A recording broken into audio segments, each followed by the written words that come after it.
Hey there everybody, it's Grinder McGee back again with another knife video in the Tactical Kitchen. Today I've got a knife called the Kershaw Diskin Hunter. It's a 4.5 inch blade. I think that we're at about 9.5 inches overall on this knife. It's made of the 14C28N Sandvik stainless steel with a nice Stonewashed finish on it. It's got a drop point design.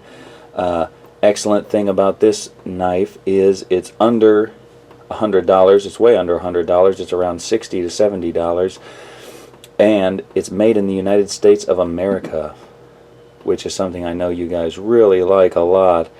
It's model number 1085, which can be confusing. You might think that it's made out of 1085 high carbon steel that way, but nope, it's model 1085, and it's made in the United States. That means that it gets to enjoy Kershaw's wonderful U.S. warranty that they have on all their products made here in the States. Like I said, this knife's between $60 and $70. I picked it up this weekend at the Indy 1500 Gun and Knife Show from a nice lady called the Knife Lady. This is a gun show that happens in Indianapolis a few times a year. I encourage you guys to come out and check it out. And always, if you have the opportunity to go see something in person and buy something from a physical vendor who pays overhead to bring it to you and put it in your hands, please do so, and don't always feel like you have to buy something off the internet from eBay or Amazon. Those are great resources. So where do we start at on this knife? It's a drop point design. It seems when it came out it had a different kind of grind on it, but I really enjoy this grind a lot more with this drifting plunge line that it's got on it this time instead of that straight up and down plunge line. Now this knife is an 1/8 inch thick. It is very thin towards the tip, and even though I'd like to not get into comparing right away, I think that I will anyway. We're going to go ahead and immediately bring out what has become a benchmark to compare other knives to in the Tactical Kitchen series that I've done a few videos on so far, the Gerber Big Rock Camp Knife. This knife is just such a great all-around knife. It really performs well in the kitchen and utility work. And so here it is next to the Kershaw Diskin Hunter. You can see that the blade stock is 3/16 on the Gerber Big Rock, 1/8 on the Diskin Hunter, and look at those tips. So the Diskin Hunter is definitely not what you would consider a survival knife, even though it looks like it may be. It's definitely just a hunter. And let's pull out another one real quick. And I just love comparing knives, and there's a lot of knives to compare to in this under 5 inch range. Here's that SE4 from last week's video, and it's also 3/16 inches. It did very well. Same blade length, 4.5. Look at the tips here again, though. The SE being high carbon steel. It's a very tough knife. This Diskin Hunter, you're not going to want to put it through too much abuse, though I think hunting, cleaning animals, and doing the kitchen work, it's really going to excel at. So, what else to talk about? Did I mention that it's stainless? Did I mention that it's made in the United States? Did I mention that it has G10 handles? I think I did all of those things. It's got a drop point design. It has quite a wide blade right here, and though it seems to be a flat grind that we got going on here, it's not what I would call a full flat grind. The full grind is flat. It's not ground all the way to the top in a flat manner. I wouldn't necessarily call this a full flat grind, though some people might, and I would understand why you would go there with it, because it's not really a saber grind. So, but this is going to aid a lot in its slicing capability, the thinness of the stock, the height of this grind, the width of the blade. And it's 4.5 inch blade. Ooh, let's compare it real quick to another one that just did so fantastic on my first Tactical Kitchen video here, which I didn't pull out last week, the Master Hunter CPM 3V. Wow, I'm just freaking so impressed with this knife. So amazing, so amazing. But then again, you're around $100, maybe over $100, depending on where you get this and what country you live in. If you don't live in the United States, you're definitely paying more than $100 for this one. Sorry for using my middle finger to point at things there. The Master Hunter, once again, is another 3/16 inch thick knife. But look here at the tips. The Diskin Hunter is thinner, though I wouldn't say that it's extremely much thinner. So we'll see how that affects performance here for this knife. I wouldn't necessarily say that it's a survival knife, though I would definitely say it's closer to a one knife option than something like the Kershaw Diskin Hunter, which seems to be more specialized towards hunting and utility slicing. I just can't seem to get away from comparing this knife to other knives right now, so I guess I'll just pull out another one real quick to compare it to, the SOG Team Leader. Now I know that this was supposed to be a military type knife. We had talked before about all the extra crap they put on the grip here to make it highly uncomfortable. I don't like that in hard gripping situations. I wouldn't like it as a survival knife. Let's look at the thickness. 3/16 on this Team Leader again, 1/8 on the Kershaw, and now we're getting very similar towards the last inch of the knife here. Oh, the Team Leader might even be a little bit... Nah, the Diskin is still thinner.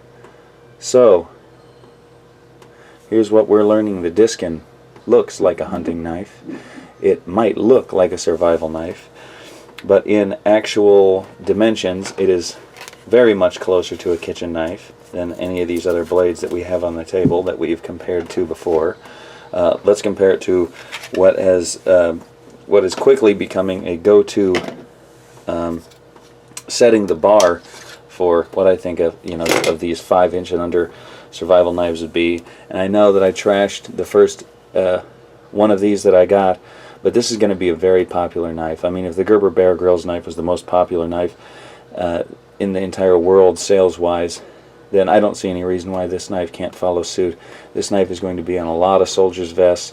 It's going to be a lot of guys' truck knife. And this is the Gerber Strong Arm knife. And I have been quite impressed with it. And this is definitely in the survival knife category. But now, look at this here. Look at what we've got going on here thickness-wise, and especially towards the point. And you can see what I'm saying, how the Diskin is definitely not your one-tool option. Definitely not going to be for splitting firewood and kindling and doing those other survival-type tasks like the Gerber Strong Arm would be suited to. So, getting through all that, it's not, believe it or not, that's not all the comparisons I wanted to throw out there. But now, 7 minutes and 52 seconds in, we're finally going to get to some slicing. Sorry, I know I should have done the comparisons later. That's my daughter back there. Let me take care of her real quick, and I'll be right back. One more thing I wanted to talk about real quick before we get into the cutting demo, and then I swear we're going to get into cutting some stuff, is the handle ergonomics. Now, I know we've been talking a lot about blade steel and stock thickness and point configuration and overall geometry, as well as factory edge geometry, but as important as the blade to the intended use of the knife is the handle itself. And as you'll see on this handle, we have G10 handle slabs that go almost the full width of this tang. And of course, we've got a full visible tang situation go all the way around this knife. We do have some tooling that's visible here on the bottom of the tang, but it's not creating any ridges. It's just something you can visibly see. We don't have the same exact thing going on the top. We do have this run of jimping. That's a fairly generous run. It gives some grip there, but as I've said before, I don't necessarily need it nor like it on most or all models, but on this one it doesn't bother me, and most of the time it doesn't, so it doesn't bother me here either. What I do notice on this handle is if it was geared towards wilderness outdoor use, is it has these corners here, and that would be a very bad thing if you were holding on tightly to this knife to whittle and do things like that, as well as, it doesn't go for the full width of the tang, which is a questionable thing, but as a design choice, I don't know if it makes it look better or worse, but it is a real head scratcher for me.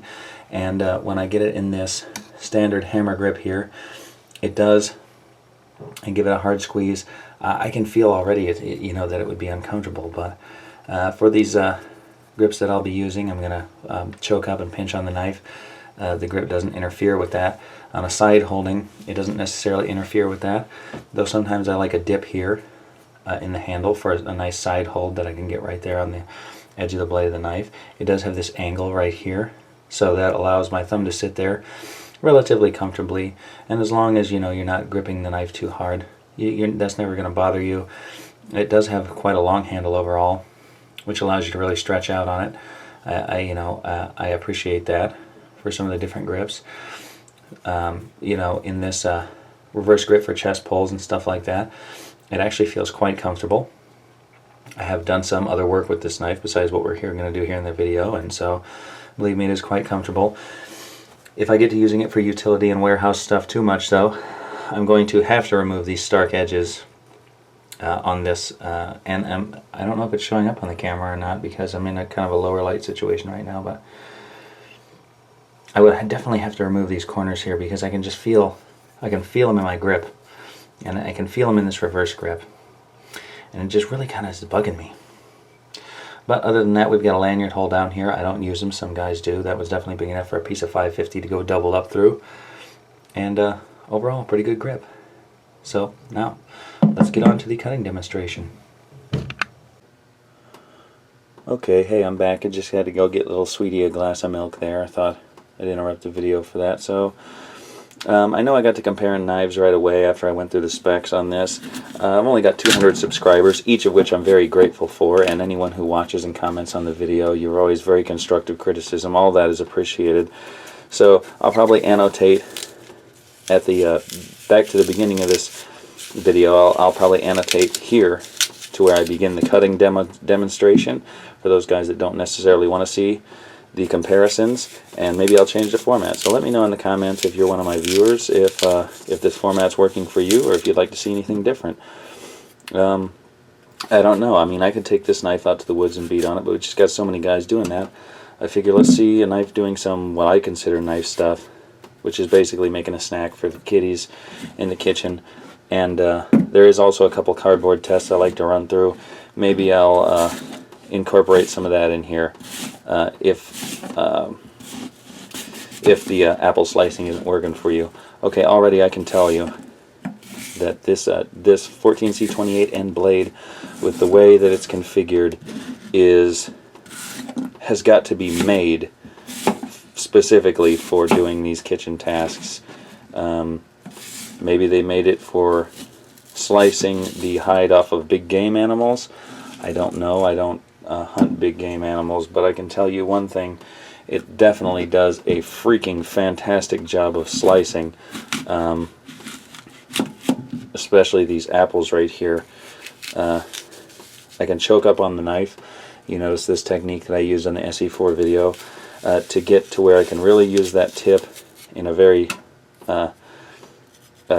delicate manner. I think deft manner is the term I used last time, but I can really get up there and get some detail work done, which is super important. And although the knife doesn't have a very durable tip for outdoor survival woodcraft, bushcraft type stuff, it does have a very awesome style to it. And just for your normal utility knife type stuff, I think that it's going to be excellent. I mean, for cutting up apples, it's definitely excellent. With a 4.5-inch blade on it, I can tell you that it definitely can slice an apple. We had talked about, I want the knife, if it's going to be in kitchen duty, to be able to span an apple, and 4.5 inches I think is very adequate to do that. What else we got over here to slice and dice? Oh man, here we go. Let's show some of the knife's tactical abilities now by slicing this potato. How is that tactical, you say? Well, just watch and find out. Look at that. Hardly made a noise. Hardly made a single noise. The Stonewashed finish, of course, takes the blade flash off of the knife, so this potato can barely see it coming.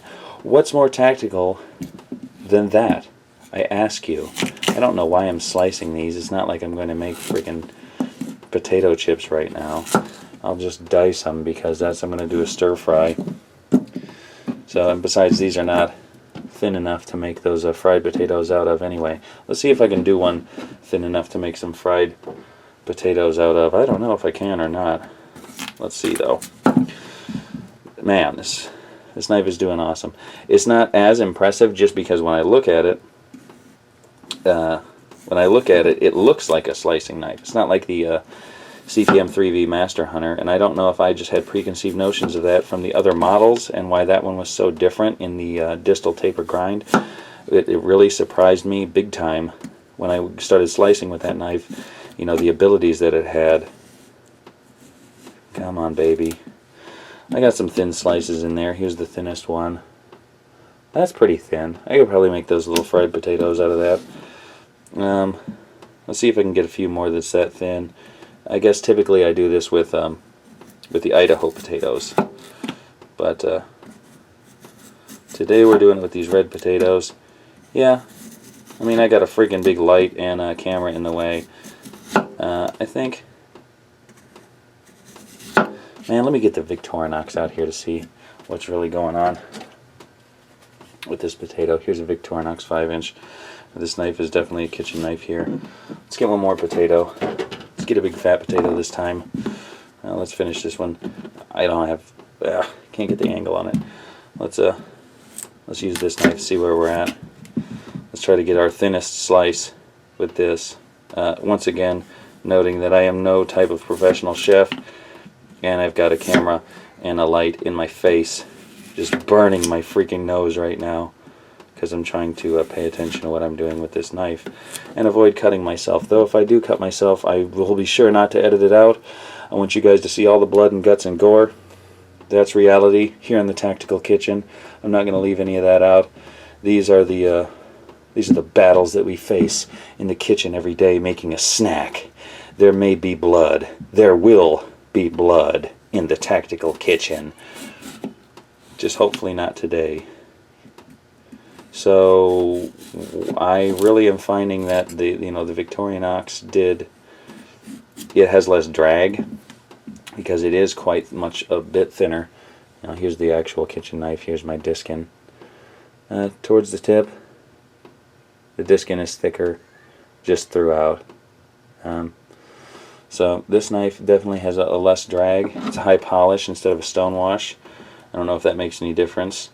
But I think that they're actually quite comparable as far as, you know, abilities right here.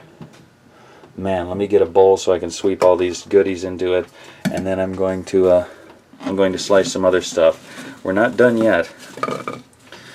You know, we're going to keep going slicing apples until this knife needs a reprofiling. No, just kidding, of course. We could never slice enough apples in one video to even need to touch up or sharpen this knife.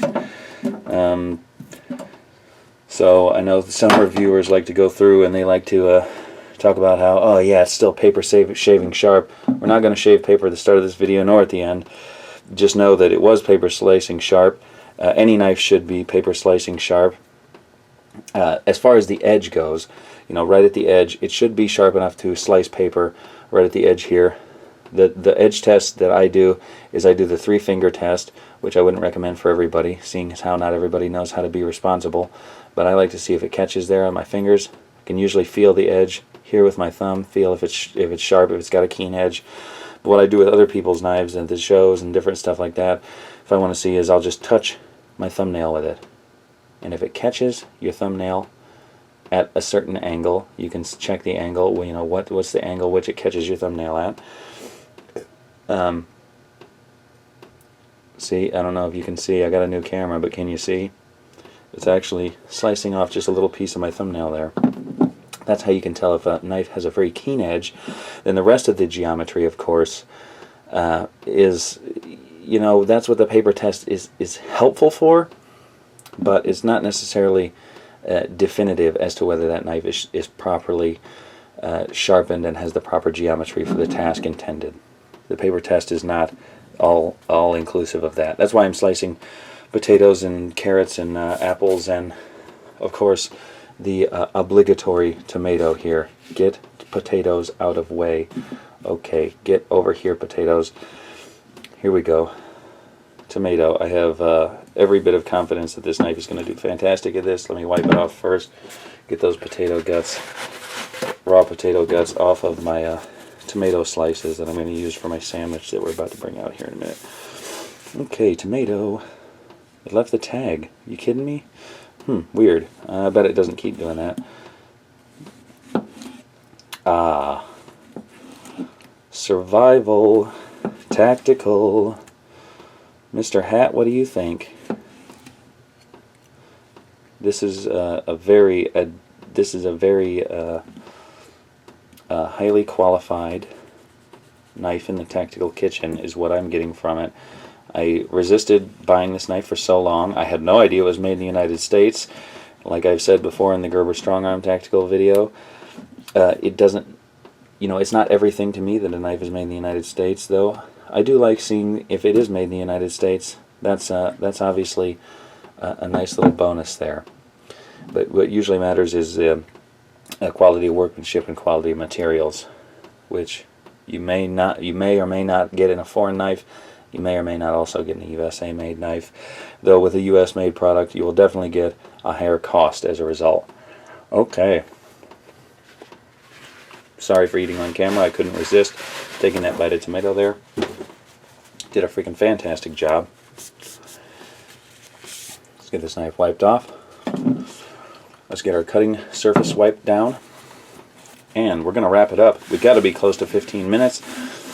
I know not everybody wants to hear me talk, but I figure as long as I don't have a lot of dead air and I continue to talk, that maybe you won't fall asleep. And if I continue to cut things, at least maybe you'll have something to see if you're watching without the volume. So,